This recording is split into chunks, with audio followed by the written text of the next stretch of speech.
sijonge ke ngakumbi ke ngomasipala wase-Enoch Mgijima kulapho sijonge khona sijonge phaa ke kwa-Ward 15 ngakumbi ke apha ke mphulaphuli weVukane FM sincokola ke ne-community representative uMr Xola Kanjokweni. Sijonga ke ngakumbi ke kwizinto eziliqela kodwa ke ngakumbi nemithingi ke okanye community engagement ngakumbi ke kulo mcimbi ke wamanzi ne-bill meters ngakumbi zalapha ke enomzamo mphulaphuli weVukane FM. Kodwa ke sizawuva banzi into yokuba bathini bona bengabahlali. Mhlekazi, masikubulise enkqubeni sikunike elithuba uzibulisele kumphulaphuli weVukane FM ngolu suku lwanamhlanje.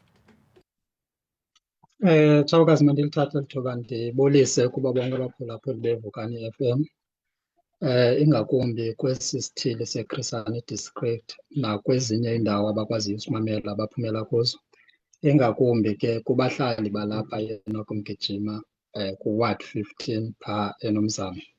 Ndibulise nalapho kuni ke estudio, Tshawukazi, sibulele nangethuba, enkosi.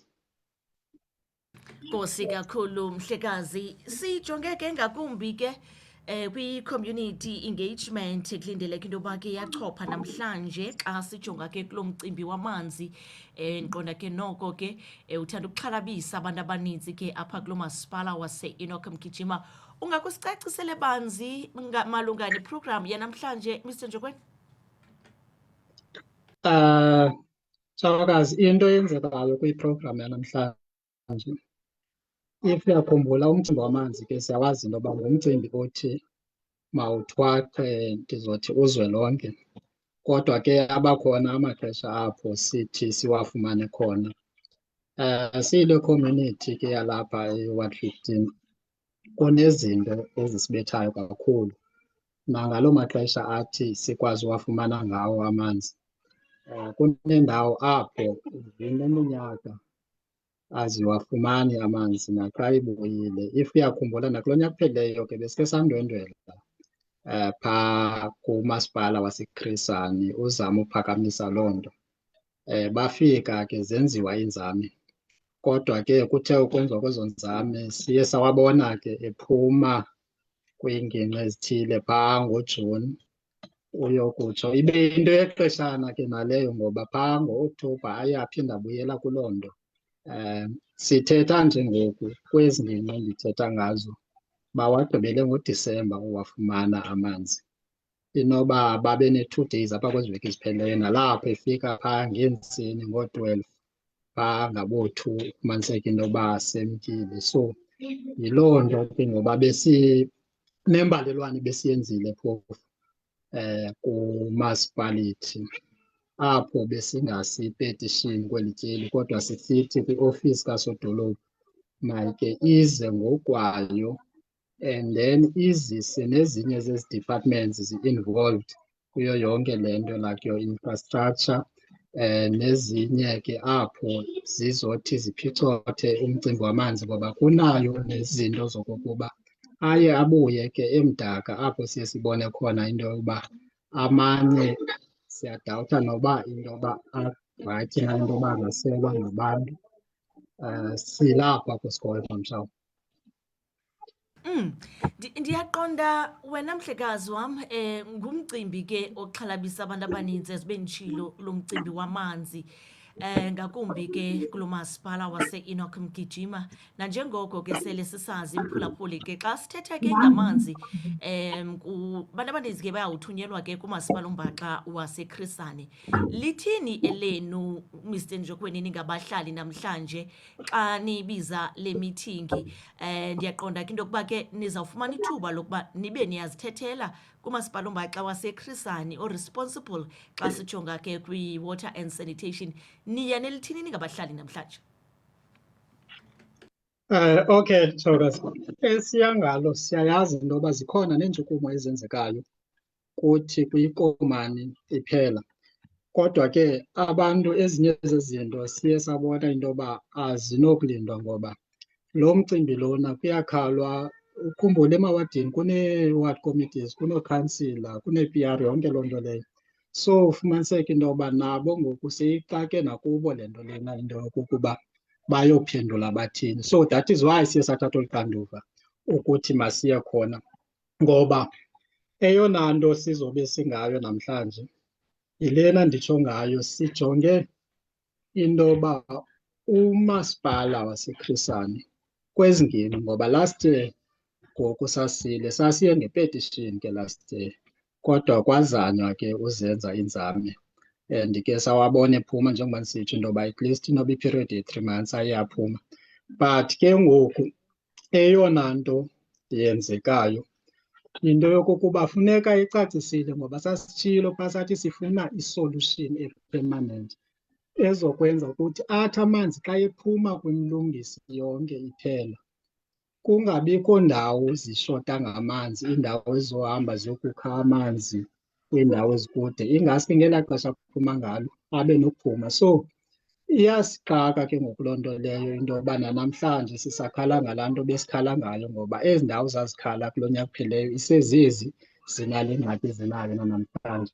Into yesibini ke kunento yeeleta ebezike zahamba zine-billing apho abantu baye bafumaniseka into yoba banamatyala amakhulu abawatyalayo. So enye yezingingqi ziye zathathwa olu xanduva zoba zibhale, yenye yezinto ezifuna umasipala akhe ayibeke dakanca into yoba kwenza njani into yoba aba bantu babe bengenamanzi, because most yabo inoba usukela ngo-2014 amanzi abawafumani. Ukhumbule ebephuma amanzi kakuhle but abawafumani, kodwa kuthe xa kuphuma ezi water billing kwafumaniseka into yoba abanye babo amatyala wabo makhulu even ukogqitha aba bantu bebehleli bexhunyelwa ngamanzi minyaka lena. So yenye yezinto umasipala ekufuneka icacise kuzo. Ibe yile nto ye-water smart meters, yona ke ndizokutsho into yoba sintlandlombini, ngoba ke sitsho sithi nakuyo asinangxaki nento yezi-water smart meters, siphinde sithi sinayo ingxaki, kodwa ke sizoyicacisa naleyo into yoba iingxaki zivela phi, because izokwenzeka loo nto bazoinstola ii-water meters njengokuba amanzi abantu bekhuphe ezi-billing zinamatyala amakhulu. How much more ke ngoku xa kusekho ezi zinto? So zezinye zezinto esizozixoxa, kodwa nalapha ndizozama ukuyicacisa leyo. Ndisamele, Nkosi. Uyayiva ke mphulaphula 29 imizuzu namhlanje ke nditshilo ndathi ke silapha ke kumasipala wase-Enoch Mgijima kwezenzekayo kwisithili sikatshonyane ngolu suku lwanamhlanje. Ndiyaqonda ke sizibonile ke nevidiyo mhlekazi bezisetshulayitha apho ke sibona abahlali bewuphakamela lo mcimbi wamanzi nezi smart meters namatyala ke abathe bawafumana quka ke umcimbi wamanzi ngakumbi ke kumasipala lo wase-Enoch Mgijima. Sambona ke nosodolophu esithi umntu onengxaki ngakumbi ke kulo mcimbi wamanzi funeka asondele ngakwiiofisi zabo ayokuzibuzela into yokuba kutheni senelityala lingaka.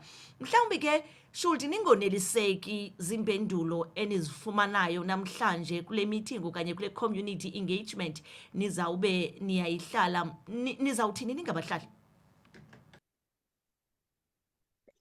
Okay ke Charles, kulowo umcimbi ndiyafuna ukutsho njengokuba besike sahlala, ngoba nabahlali ke njengoba sikhokhele umhlawumbi phayana ekuhlaleni, ezinye izinto asizigqibeli, iye ibe zizinto zabahlali.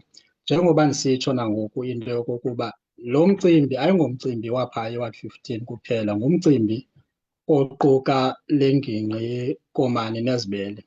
So kule nto yokokuba abantu abanengxaki namanzi okanye yonke loo nto leyo mabaziyele eziofisini,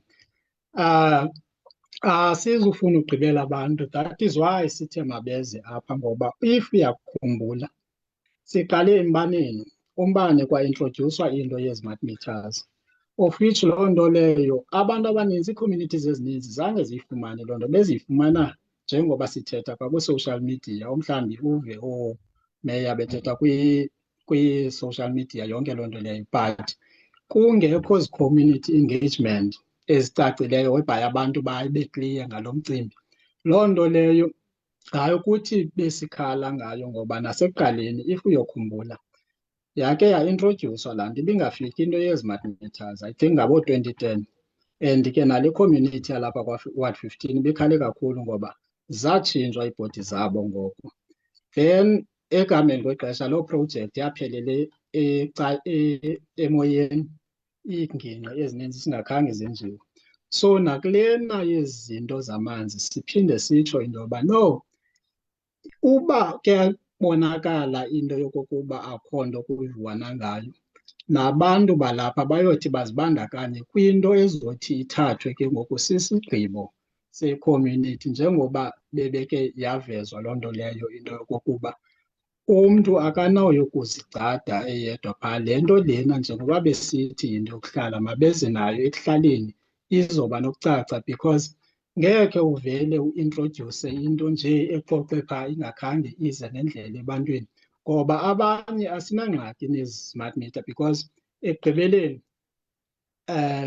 umntu uzotsho ayazi into yoba amanzi umhlawumbi akufanelekanga into yoba ndiwaweyistile.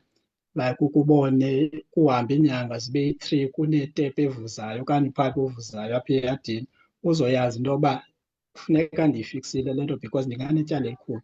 But at the very same time, njengoba sisitsho, asiyazi noba yinto lena kuzokwenziwa i-experiment njengoba kwakwenzekile ngoku kwakufakelwa inantsika i-smart meter zombane, ngoba nayo le project asiyazi izophelela phi. Uphelile uphase 1, kuthiwa kusezwa nophase 2, nanjengokuba ndisitsho nasekuqaleni zazifakiwe yaphela iminyaka inoba more than 10 years to 15 years oko kwakusithiwa kuyabuya, zange kuphinde kubuye. So nalena asizuyiyeka sithi mayike ihlalelwe phantsi, sibone into yoba even ezi zinto ze-billing, ngoba abantu ngoku baphela bebhatala amatyala amanzi ngombane. Loo nto leyo zizinto ekufuneka zike zahlalelwa phantsi. Urhulumente njengorhulumente othi, ngurhulumente omamelayo, ngurhulumente osondeleyo ebantwini babo, kuyafuneka ke ngoku bezile abantwini bakhe bazoyicacisa loo nto leyo. Unless into yoba bafuna uvumela le nto, ngoba soze sime phambi komsindo wabahlali. Le nto abahlali bayikhalelayo ayonto umhlawumbi yabantu abafuna uzenzela amagama okanye bathini, yintlungu. Njengoba ndisitsho nanamhlanje, ngoku besize senza imbalelwano sisithi mabaye kwi-community bazame indlela bazofika ngayo, ngoba nalena yale meeting, le ndawo izoba kuyo, I doubt very much into yoba abantu bazophuma ngobuninzi, ngoba khange ikhwaze ukuba isiza noburhulumente, khange banothiswe abantu. Lelo qaqobelana nje elizoba khona, but sizozama by all means into yoba abantu babe khona, then si-engage ngendlela erayithi. Enkosi. Kokugqibela, Mr Njokweni, before sibe ke siyakuphuncula tata, ncedisana nani ke ngakumbi kuhlaba ikhwelo kubahlali babe yinxalenye yale meeting. Izawuqala ngabani ixesha kwaye nizawube niyisingathele phi, nokushwankathela nje kumema abahlali into yokuba babe ke bayanijoyina namhlanje? Mhla i-meeting izoba ngo-10 ngoku ekuseni. Phaa ikhona icawe ekuthiwa kuseJerusalem Church of God, ngakwindawo yolonwabo ekuthiwa kukwamotile xa ungena apha eNomzamo. Sizothanda ke ukutsho nakubahlali bapha eNomzamo, siyabava bayakhala, ingakumbi nalapha ke kwezi social media, yonke loo nto leyo. Ingaske ngoku balisebenzise eli thuba balifumeneyo, ngoba baphinde bayazi ke into yokokuba urhulumente okanye umunicipality lona awuzizelanga phayana njengoba iqhelile ukwenza. Uzile kuba bona bethe babona elimeva libatyayo, then bamcela into yoba makasondele aza kuba azocacisa ngezinto. So ingaske balisebenzise eli thuba ukwenzele ngomso kuzothi xa zisenzeka ezi zinto bangazukhala into yoba zange saziswa ngale nto, bayazi into yoba kwenziwa into ababeyipati yesigqibo sayo nabo. Otherwise ukusuka apho ayikho enye into engenye, kodwa ke nakurhulumente sizokutsho sithi akho nto ingako esi-against naye, but ke into esi-against nayo yinto yokokuba kuvele kuintrodyuswe izinto ebantwini zivele senziwa bengakhange babe ne-knowledge yayo yonke loo nto leyo. Leyo into soze siyivumele, ngoba umzekelo siyava kusithiwa kuzanywa indlela yokolektha i-revenue. Leyo into asinangxaki nayo because wonke umunicipality ze ufunction efuneka ikolekthile i-revenue. But for the past 4 to 5 years bebehleli besenza ntoni? Ngoba umzekelo ngoku xa sinongena deep kwinto yezi water meters, sinabantu abaqashiweyo apha ababerida ezi zinto, and aba bantu ke ngoku then xa uintrodyusa le nto yenye yee-disadvantages esizoba nayo. That means bakhona abantu abangawenziyo umsebenzi wabo because should si-introdyuse ezi zinto maybe hundreds yabantu bazoluza imisebenzi yabo for umntu oyi-one okanye abathathu abazohlala bemonitharisha ezi zinto. So ingaske baphume abahlali, le nto sibe nako ukuyixoxa ngendlela erayithi, sibonisane into yoba siphuma phi. Enkosi. Nkosi kakhulu Mhlekazi. Tata, masibulele ngexesha othe wabeke usiphaloni enkqubeni. Sithembe ke nemithingi yanamhlanje iyaba yimpumelelo. Sakwenza i-follow up ke sijonge into yoba ke mhlawumbi ngaba ke nithethathethane namaphi ngakumbi nomasipala. Siyabulela Mr Njokweni, nkosi kakhulu ngexesha lakho. Okay, enkosi kakhulu mhlawumbi. Right ke mphulaphuli ke 20 minutes kubethe pha ke intsimbi ka-9 o'clock sikumasipala